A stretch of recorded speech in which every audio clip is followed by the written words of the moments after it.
सेवा जोहर दोस्तों, मैं आज दियारी पाबन के शुभ अवसर में मुझे बड़े दिन बाद यही कहूँगा कि सौभाग्य मिला है कि मैं आपके समक्ष ये चीज़ों को लाने का कोशिश किया हूँ।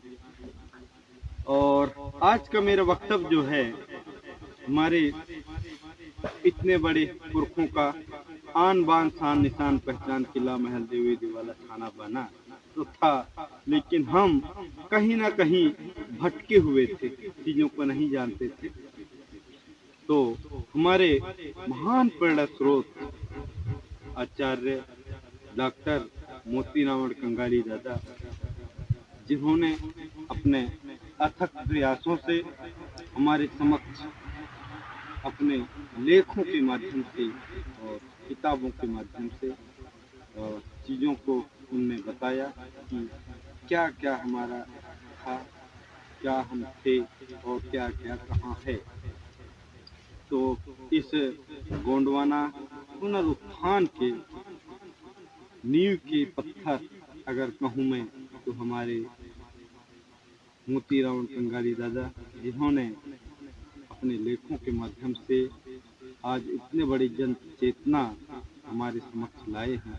अगर ऐसे महान दार्शनिक प्रेरणा स्रोत ज्ञानी भूमिका हमारे इस दौर में नहीं होते तो हम कहाँ से इन चीज़ों को जानते। ऐसे हमारे दादा मोतीराम कंगाली जी पैनवासी, जिन्होंने अपने अथक प्रयासों से, अथक मेहनतों से उनने चीज़ों को दिखाने और बताने का काम किया है, वो वाकई लाजवाब है, जिसका कोई जवाब नहीं। उनने इतने बड़े बड़े विद्वान, कहा जाता है कि ये गोंडवाना का भूमि, भारत का भूमि, यहाँ विद्वानों का, ज्ञानियों का कमी नहीं रहा है, लेकिन वो विद्वान, वो ज्ञानी, वो मुनि चीज़ों को नहीं पकड़ पाए जो चीज़ों को हमारे मोतीराम कंगाली दादा ने सिद्ध किया। हमारे गढ़ा किलों में जो कुछ एक सांकेतिक शब्दावली जो लिखे हैं, उनको समझ पाना दुनिया हार गया कि इनको हम कैसे समझें। और सिंधु लिपि, जहाँ हमारे पुरखों से पहले का जीवन लीला था, जहाँ उन लोगों ने अपने निशान पहचान, चित्र, फोटो, स्टेच्यू या कलाकारी के माध्यम से अपने लेखों को जो वहाँ लिख के और उस अपने जीवन लीला को वहाँ समाप्त किए थे, जिए थे, तो वहाँ के सिंधु लिपि को दुनिया नहीं पढ़ पाया था। ऐसे महान ज्ञानी हमारे आचार्य मोतीराम कंगाली दादा, जिन्होंने अथक प्रयासों से इस चीज़ों को लिखा और बताया कि ये क्या है, कैसा है ना। ये आज हमें जानने की जरूरत है कि कैसे, क्या वो चीजें हैं। हमारे इतने बड़े दार्शनिकों ने इतने बड़े जो काम किए हैं, तो इनको हमें सीखना होगा। शुक्र है, बहुत शुक्र है, मैं अपने आप को शुक्र मानता हूँ कि आचार्य मोतीराम कंगाली दादा ने वो किताब लिख दी। बहुत सारी किताब हैं दादा के, जिनको मैंने बचपन से पढ़ते आया हूँ। एक एक किताब को मैंने 10 बार 20 बार पढ़ा है कि तब जाके वो चीज़ों को मैं समझ पाया हूँ कि कंगाली दादा ने क्या कहना चाहा है, क्या रहस्य है, तब जाके मैं सीखा हूँ। बहुत सारी किताबें कंगाली दादा ने लिखा तो है, कंगारी दादा के साथ साथ हीरा मरकाम दादा के साथ साथ ऐसे शीतल सिंह मरकाम, सुनहर सिंह ताराम दादा, ये भी हमारे एक तरह का इतिहास हैं। आज के समय में एक तरह का इतिहास का दर्पण है।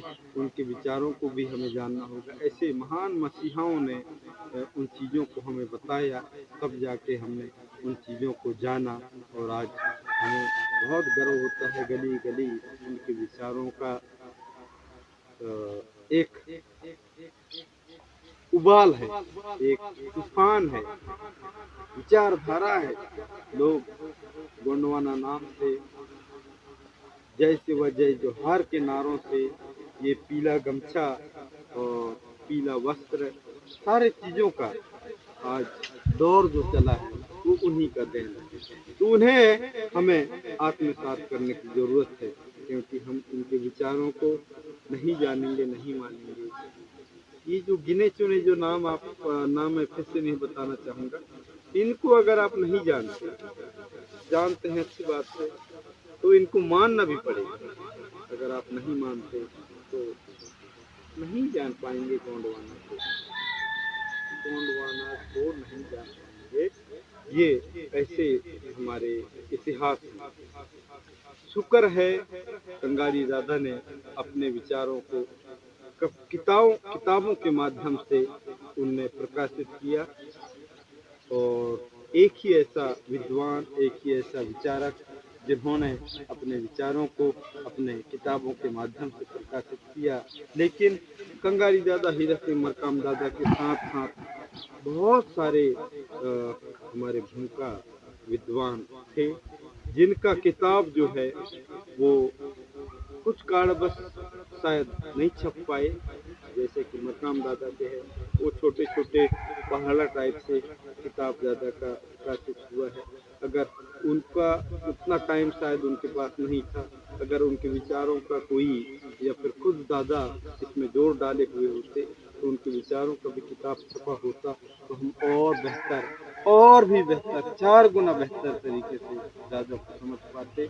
ऐसा ही इन मोतियों के गुच्छों में प्रेम दादा भी थे, प्रेम सिंह मरावी दादा, जिनका भी किताब नहीं छपा है, लेकिन तो ऐसे तूफान थे वो, जिन्होंने अपने गीतों के माध्यम से इस गढ़ा गली किला थाना बाना देवी दिवाला रीति नीति संस्कृति तमाम चीज़ों को जिन्होंने इस इतिहास के साथ, हीरा मरकाम दादा, कंगारी दादा, सुरेश सिंह तराम दादा, इनके इतिहास के साथ अगर ये अगर एक अतिशोक्ति अगर बात बता रहा हूँ मैं आपको, ये अगर एक सब्जी था तो इसमें मसाला डाल के इसको स्वादिष्ट बनाने का काम अगर जो किया है सांस्कृतिक रूप से, वो किया है प्रेम दादा, प्रेम सिंह मरावी दादा।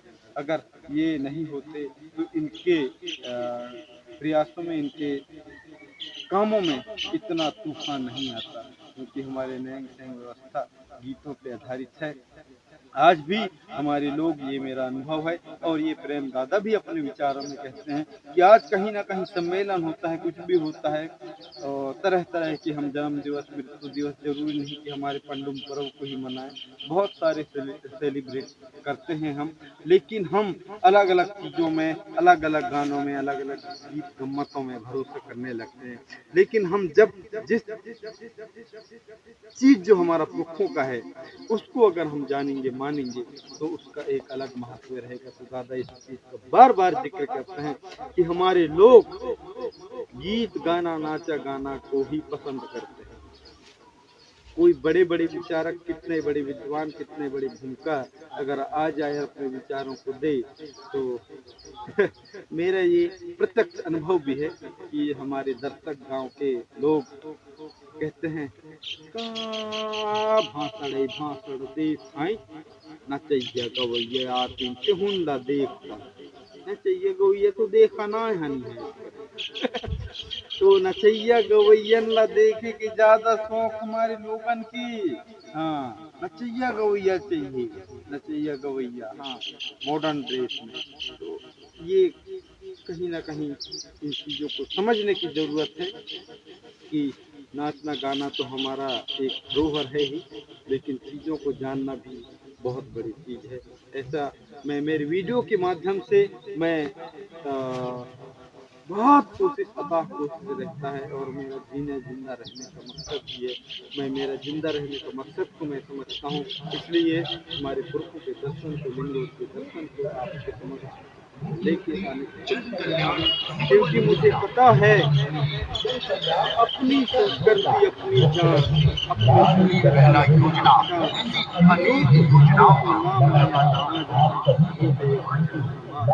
तो पशु समान की तरह मुझे जिंदगी जीना है, इसलिए ये तमाम करता रहता हूँ। दोस्तों, मेरा वक्तव्य बहुत ज़्यादा लंबा हो रहा है, इसलिए मैं मेरे विचारों को विराम देता हूँ। जय सेवा, जय जोहार, जय गुरु।